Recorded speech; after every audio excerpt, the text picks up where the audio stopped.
Here is the story of Moses and God's chosen people. The Nile Delta shimmered under the early morning sun.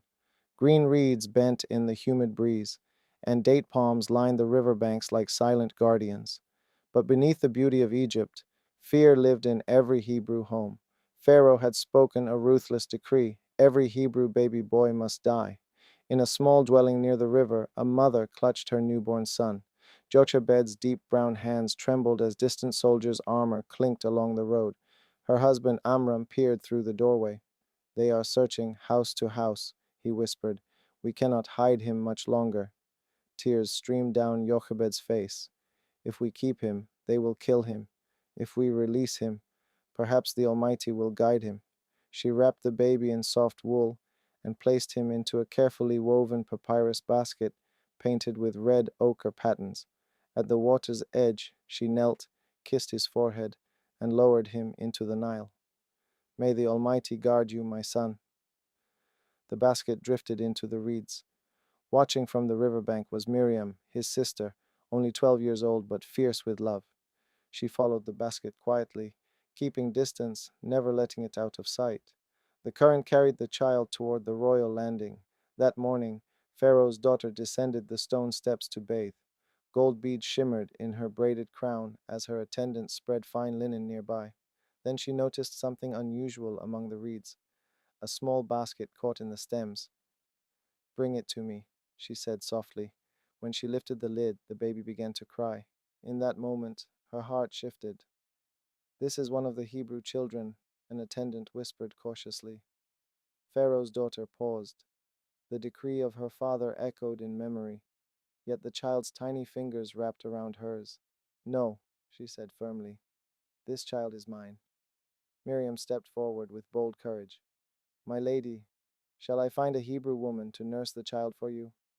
The princess agreed. And so, in a twist only heaven could design, Jochebed was paid to nurse her own son. The child was named Moses, drawn out of water. Years passed within palace walls of carved stone and painted halls. Moses grew strong and wise. He learned the language of kings, the discipline of warriors, and the strategies of empire. Yet somewhere beneath royal robes, another identity stirred. When he walked beyond palace gates, he saw his people, Hebrews bent under crushing loads, backs scarred by whips, eyes hollow from exhaustion. One day he saw an overseer beating a Hebrew slave without mercy. Something broke inside him. He stepped forward. The confrontation escalated. In a burst of fury, Moses struck the overseer, and the man fell lifeless to the ground. Silence followed. Moses stared at his hands. He had acted for justice, but blood stained the dust. When Pharaoh learned what had happened, his anger burned like desert fire. "Find him," the king commanded. "He must die." And so the prince became a fugitive. Moses fled into the wilderness, away from privilege, away from power, into the vast silence of Midian. There, weary and alone, he arrived at a well. Shepherds were harassing a group of young women, driving them away. Moses intervened and defended them, then helped draw water for their flocks. The women belonged to the household of Jethro, a priest and clan leader. Moses was welcomed into their tents. In time, he married Zipporah, one of Jethro's daughters. Sons were born. The former prince became a shepherd. Years stretched quietly across desert hills. Then, one ordinary day near Mount Horeb, Moses saw something extraordinary. A bush was burning, yet it was not consumed. The flame shimmered gold and green, but the branches remained whole. Drawn closer, Moses heard his name. "Moses, Moses." His breath caught. "Here I am." "Remove your sandals," the voice commanded, "for you stand on holy ground." The Almighty declared that he had seen the suffering of the Hebrews and had come to deliver them. "I will send you to Pharaoh," the voice said. "You will bring my people out of Egypt." Moses' heart pounded. "Who am I that I should go to Pharaoh? I am slow of speech." "I will be with you," came the reply. And so the shepherd turned back toward Egypt. Aaron, his brother, met him along the journey. Together they gathered the Hebrew elders. Hope flickered like a long-forgotten ember. Then they stood before Pharaoh. "Thus says the Almighty, the God of Israel, let my people go." Pharaoh's laughter echoed through the throne room. "Who is this God that I should obey him?" he scoffed. Instead of freedom, he increased their labor. Bricks without straw, Longer hours, sharper whips. But signs followed. At the Nile's edge, the river turned to blood. Fish floated lifeless upon the surface. Pharaoh hardened his heart. Frogs swarmed across Egypt into ovens, beds, and bowls. Pharaoh begged for relief, then withdrew his promise once the frogs were gone. Dust rose and became gnats covering skin and livestock. Even the royal magicians whispered, "This is the finger of God." Still, Pharaoh refused. Swarms of flies darkened Egyptian homes, yet the land of the Hebrews remained untouched.